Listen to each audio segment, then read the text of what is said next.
Assalamualaikum warahmatullahi wabarakatuh. Berjumpa kembali dengan saya Devi Permanasari di program kesayangan kita Suara Perempuan Muslimah. Sahabat muslimah, kalau kita melihat berita dari berbagai media, kita membacanya juga, kita tahu bahwa Indonesia adalah salah satu negara pengirim buruh migran terbesar di Asia. Dan Indonesia menempatkan sedikitnya 6 juta rekan-rekan kita sebagai buruh migran itu ke luar negeri. Mereka mengirimkan remitansi sedikitnya 70 triliun per tahun. Itu pertanda bahwa buruh migran memberikan kontribusi yang begitu besar kepada negara. Tapi kita selalu saja ada sebuah pertanyaan besar, kenapa ya masih saja ada buruh migran atau ex-buruh migran yang begitu dia tiba di tanah air, hidupnya masih di bawah standar kelayakan. Dan di samping saya sudah hadir Mbak Fitri Yulia Erawati, beliau ini dari Migran Institute. Ya. Assalamualaikum Mbak Yuli. Saya bilangnya apa? Mbak Yulia? Lia. Mbak Lia. Assalamualaikum Mbak Lia. Waalaikumsalam. Terima kasih sudah memberikan kesempatan untuk hadir di sini. Mbak Lia, tadi di depan saya sempat ya ada pengantar bahwa Indonesia adalah negara yang mengirimkan buruh migran yang terbesar di Asia, 6 juta di belahan negara. Dan teman-teman kita itu memberikan remitansi 70 triliun per tahun. Ya. Itu faktanya benar ya Mbak? Betul itu. Kita memang negara kedua ekspor TKI setelah Filipina. Oke. Dan memang devisa negara kita banyak itu dari remitensi pada para teman-teman buruh migran kayak gitu kan. Dan itu adalah cadangan devisa kedua dari setelah sektor migas. Jadi memang benar bahwa faktanya bahwa sebenarnya para teman-teman buruh migran ini ya layak untuk dibilang pahlawan devisa karena memang mereka menyumbangkan cadangan devisa negara gitu kan dari remitansinya itu. Cuma yang disayangkan mereka masih belum bisa mengelola hasil kerja mereka. Sekarang gini Mbak Lia, kita belum melihat kita belum ngobrol tentang peranan MI di sini ya, Migran Institute, tapi kita lihat kenapa ya kok ada kesalahan seperti itu? Apakah itu karena pola hidup mereka atau bagaimana Mbak? Iya, kemungkinan ada beberapa banyak faktor ya. Salah satunya mungkin ya itu pola hidup gitu, gaya hidup mereka yang maklum lah kita bisa bilang bahwa teman-teman buruh migran ini berasal dari desa yang memang mereka keluar negeri karena faktor ekonomi kayak gitu kan. Jadi sehingga saat mereka mendapatkan uang yang lebih atau banyak ya mereka kepinginnya ya supaya terangkat derajat mereka, mereka mungkin memperbaiki rumah atau beli motor, beli perabot rumah tangga kayak gitu. Itu salah satu faktor. Tapi di lain pihak, faktor lain pihak adalah negara juga belum menyiapkan kebijakan-kebijakan untuk mengelola kekayaan mereka gitu. Jadi negara hanya mengambil, kalau menurut saya hanya mengambil keuntungan dari devisa itu aja, dari remitansi itu aja, tapi tidak ada sebuah kewajiban untuk bagaimana caranya untuk memberdayakan mereka, memberikan mereka pengetahuan atau skill apa, pelatihan apa gitu, mengelola kekayaan mereka sehingga tidak hanya habis untuk dikonsumsi saja, tapi juga untuk usaha atau lain sebagainya. Karena memang mungkin ini disebabkan karena mereka sudah berlama-lama hidup di negara yang infrastrukturnya jelas, begitu, kemudian mendapatkan income yang juga begitu besar dan begitu kembali di tanah air melihat semuanya serba murah dan mudah dibeli, begitu ya Mbak ya? Itu bisa jadi seperti itu. Banyak faktor seperti tadi saya bilang ya, entah itu dari pola konsumsi itu, terus pengaruh dari negara luar itu kayak gitu. Itu bisa terjadi seperti itu. Yang pasti ini kita harus sadar gitu, nggak cuma sekedar BMI-nya saja, tapi masyarakat sekitarnya juga, organisasi lainnya dan pemerintah juga gitu loh, bahwa ini loh ada kekayaan negara yang begitu banyak, yuk kita kelola gitu. Kita kelola, bukannya kita yang mengelola, tapi kita mengajarkan BMI ini untuk mengelola kekayaan mereka gitu. Nah, pertanyaannya kembali Mbak, apakah karena itu kemudian Migran Institute ini didirikan? Ya, benar sekali. Jadi kita melihat bahwa miris gitu loh. Di satu sisi mereka punya uang banyak gitu, tapi mereka tidak bisa mengelola, akhirnya habis begitu saja gitu kan, sayang banget gitu. Dan itu yang akhirnya juga memicu mereka akhirnya aku mau kembali lagi. Balik lagi, iya itu dia. Itu yang sebenarnya yang membuat kita prihatin lah bisa dibilang. Sebenarnya teman-teman BMI ini memiliki peluang untuk membuka usaha gitu kan. Dari segi permodalan mereka sudah punya gitu kan. Jadi tinggal mungkin skillnya yang harus dipoles, mungkin pengetahuan-pengetahuan lain yang harus dipoles. Tinggal itunya aja. Nah itu dia, maka dari itu Migran Institute hadir di situ untuk memberikan skill tambahan untuk teman-teman BMI itu. Memoles kemampuan gitu ya, memberikan bekal. Itu kan perlu banyak program ya Mbak. Programnya apa saja yang ada di Migran Institute ini? Kebetulan Migran Institute ini ada di Hong Kong juga Mbak, dan juga ada di Indonesia, tepatnya di Jakarta kayak gitu. Nah, program-program kita itu kayak misalnya yang di Hong Kong itu ada berbagai macam, seperti mungkin pelatihan menjahit, pelatihan kursus bahasa Inggris, pelatihan desain grafis, pelatihan menulis, pokoknya berbagai macam skill yang bisa menambah pengetahuan, derajat dan martabat para teman-teman BMI gitu, sehingga mereka punya bergaining diri gitu loh. Oh saya bisa menulis, oh saya bisa menjahit, sehingga pas mereka balik ke Indonesia mereka sudah punya skill, nggak ngeblank balik ke Indonesia punya uang banyak, aku mau ngapain ya, akhirnya ya udah beli TV, ya udah beli ini gitu kan, enggak, tapi dikelola gitu kan. Pas mereka tiba di Indonesia punya uang dan juga punya skill, oh iya aku kepengen deh pengen jadi desainer ini, beli mesin jahit, sudah mulai bikin pola seperti itu yang kita harapkan.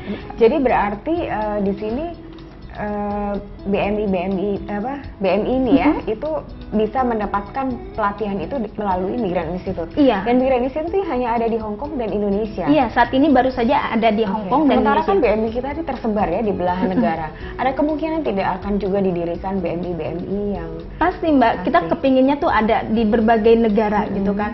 Memang masalahnya kan terkait ya izin dari negara. Betul. Bersangkutan secara prosedur apa segala macam.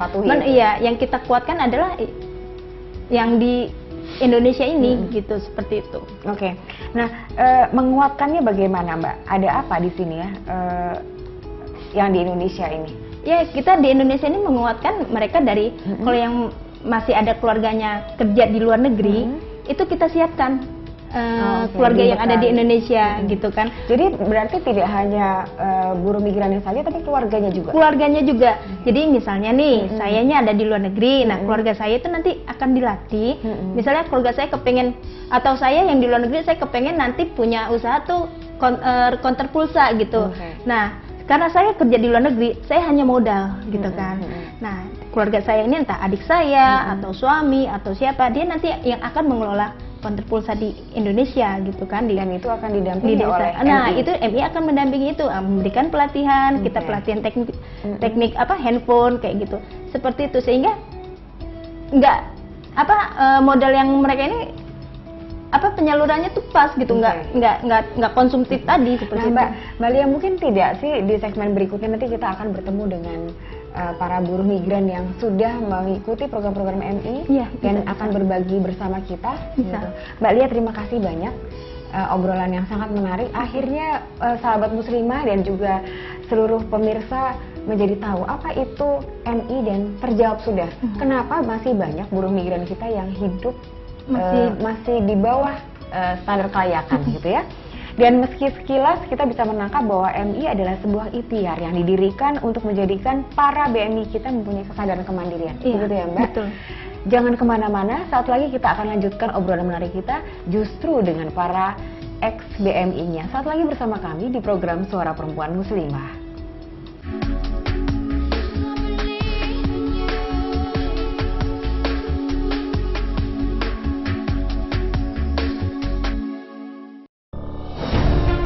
Ketika keindahan dunia merebak keselarasan, berbagi kemesraan. Ketika sejuta tangan merangkai kebahagiaan dalam kehidupan yang harmoni. Ketika zakat Anda wujudkan indahnya dunia.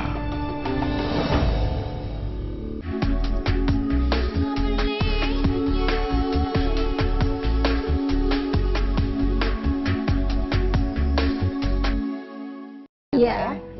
Kemudian berapa lama Mbak menjadi BMI? Sebenarnya ada 3 tahapan waktu itu. Yang pertama, saya bekerja di Singapura 2 tahun. Dan waktu itu gaji di Singapura belum seberapa. Dan yang saya ingat, waktu itu saya membawa uang pulang ke Indonesia sekitar 11 juta waktu itu. Saat itu ya, tahun 97. tahun 97. Dan yang 8,5 juta itu saya investasikan ke tanah. Oke. Nah, Mbak, dari perjalanan panjang gitu ya, terus akhirnya Mbak Siti juga pernah balik lagi. Iya, gitu ya. betul. Terus kemudian tabungannya juga semakin bertambah gitu ya. Iya, Oke. betul. Sekarang yang kita ingin tahu gitu. Apa sih yang memutuskan Mbak Siti akhirnya sudah deh aku nggak akan kembali lagi. Aku menetap di tanah air. Apakah karena tabungannya ini sudah cukup atau ada soal lain? Sebenarnya tidak seperti itu. Kalau kita mau mengukur cukup, kalau diingat secara Tidak akan pernah cukup iya, ya, ya Mbak? betul. Tidak akan pernah cukup dan dengan seperti itu akhirnya saya memutuskan kalau saya harus keluar nanti anak-anak bagaimana. Terus terang untuk pendidikannya mungkin dia harus lebih dekat dengan ibunya yang sehingga saya memutuskan untuk kembali setelah saya mempunyai lahan garapan dan waktu itu saya sebenarnya merombak, istilahnya seperti ini. Saya membeli lahan yang waktu itu masih salak lokal, terus dengan modal yang saya bawa kembali ke Indonesia, saya gunakan untuk Mengelola itu. merombak tanah-tanah itu menjadi lahan salak pondoh. Oh gitu. Iya. Jadi awalnya sebelum menjadi salak pondoh itu apa? Dia Salak tapi salak lokal. Oh oke, itu salak lokal ya. Gitu. Iya. Nah Mbak, itu kan perlu akhirnya kan keputusan itu bahwa aku akan pulang ya. Dan bentuk kemandirian adalah ternyata menggarap tanah itu dan yang tadinya ditanami salak lokal menjadi salak pondoh. Itu Iya. kan perlu ilmu ya Mbak. Gitu. Perlu apa? Selain ketelatenan juga pasti harus ada karena menanam itu kan tidak mudah Iya, betul. begitu saja gitu. Iya. Bagaimana caranya Mbak Siti membekali diri dengan ilmu tanam menanam ini? Saya berusaha untuk mendekati petani-petani yang ya mungkin sudah dikatakan berhasil di daerah oke. saya. Saya belajar dari mereka, mungkin dari di mana harus membeli bibit, ukuran berapa meter, jarak tanaman yang satu dengan tanaman yang Nah, itu lain. semua Terus Mbak Siti pelajari. saya pelajari dari teman-teman saya yang sudah berhasil. Oke. Nah, saat itu ceritanya Mbak Siti belum bertemu dengan Migran Institute ya? Belum. Tapi Mbak Siti sudah bisa mandiri seperti itu. Oke. Iya. Nah, kemudian dari mana Mbak Siti mendengar ada Migran Institute dan bergabung dengan mereka? Ceritanya bagaimana? Ceritanya dulu waktu di Hong Kong, saya sudah sering mendengar adanya Migran Institute. bukan DD, Dompet oke, Duafa Dompet Hong Duafa. Kong. Iya. Dari situ di sana kan banyak anak-anak yang kalau minggu libur menggunakan waktu liburnya untuk belajar di DD. Betul. Juga ada yang di majelis taklim gitu. Nah, setelah saya pulang, ada teman yang kebetulan juga dia aktif di organisasi dulu waktu di Hong Kong juga. Akhirnya kita saling sama-sama sudah di Indonesia gitu. Akhirnya kita Ada Migran Institute di Migran Indonesia Institute, gitu. Mbaknya gabung bisa nggak? Ya insya Allah kalau apa saja yang baik, insya Allah saya. Dan akhirnya Mbak Siti gabung di Migran Iya. Institute. Gitu. Nah, apa yang Mbak Siti rasakan? Sementara Mbak Siti dengan kemandirian di awal tadi pasti sudah banyak merasakan positifnya begitu Iya. kan, dampak positifnya. Tapi terus kemudian setelah gabung dengan Migran Institute, ada kemajuan apa lagi yang Mbak Siti dapatkan? Tentunya banyak hal yang bisa saya dapat ya dengan kita bertemu dengan banyak kawan gitu. Otomatis banyak hal-hal positif yang bisa saya dapat di situ. Contohnya apa, Mbak? Contohnya setelah saya gabung di Migran Institute, terus kalau ada ada pelatihan, gimana mau gabung? Saya nggak ada salahnya lah kita belajar dari mereka-mereka gitu. Dimana harus membeli bibit, ukuran berapa meter, jarak tanaman yang satu dengan tanaman yang Nah, itu lain. semua Mbak Terus Siti pelajari. saya pelajari dari teman-teman saya yang sudah berhasil. Oke. Nah, saat itu ceritanya Mbak Siti belum bertemu dengan Migran Institute ya? Belum. Tapi Mbak Siti sudah bisa mandiri seperti itu. Oke. Iya. Nah, kemudian dari mana Mbak Siti mendengar ada Migran Institute dan bergabung dengan mereka? Ceritanya bagaimana? Ceritanya dulu waktu di Hong Kong, saya sudah sering mendengar adanya Migran Institute. bukan DD, Dompet oke, Duafa Dompet Hong Duafa. Kong. Iya. Dari situ di sana kan banyak anak-anak yang kalau minggu libur menggunakan waktu liburnya untuk belajar di JD. Betul. Juga ada yang di majelis taklim gitu. Nah setelah saya pulang, ada teman yang kebetulan juga dia aktif di organisasi dulu waktu di Hong Kong juga. Akhirnya kita saling sama-sama sudah di Indonesia gitu. Akhirnya kita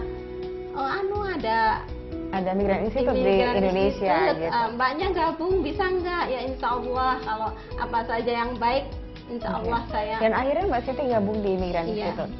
Nah, apa yang Mbak Siti rasakan?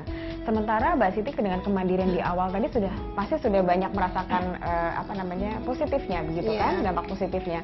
Tapi terus kemudian setelah gabung dengan Migran Institute, ada kemajuan apa lagi yang Mbak Siti dapatkan?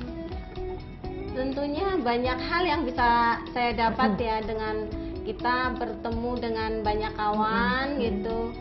Otomatis banyak hal-hal positif yang bisa saya dapat di situ. Contohnya setelah saya gabung di Migran Institute, terus kalau ada ada pelatihan, gimana mau gabung? Saya nggak ada salahnya lah kita belajar dari mereka-mereka gitu. Mbak Siti, saya dengar juga Mbak Siti berhasil membentuk kelompok wanita tani, begitu ya? Itu bagaimana Mbak ceritanya? Terinspirasi oleh apa? Terinspirasi awalnya kita sebenarnya banyak hal-hal yang tidak saya ketahui, masalah pertanian juga misalnya. Terus akhirnya saya bersama teman-teman perempuan yang lain bareng-bareng membentuk kelompok wanita tani. Jadi di situ kita bisa bergabung dengan ada pendampingan dari PPL kecamatan juga, bahkan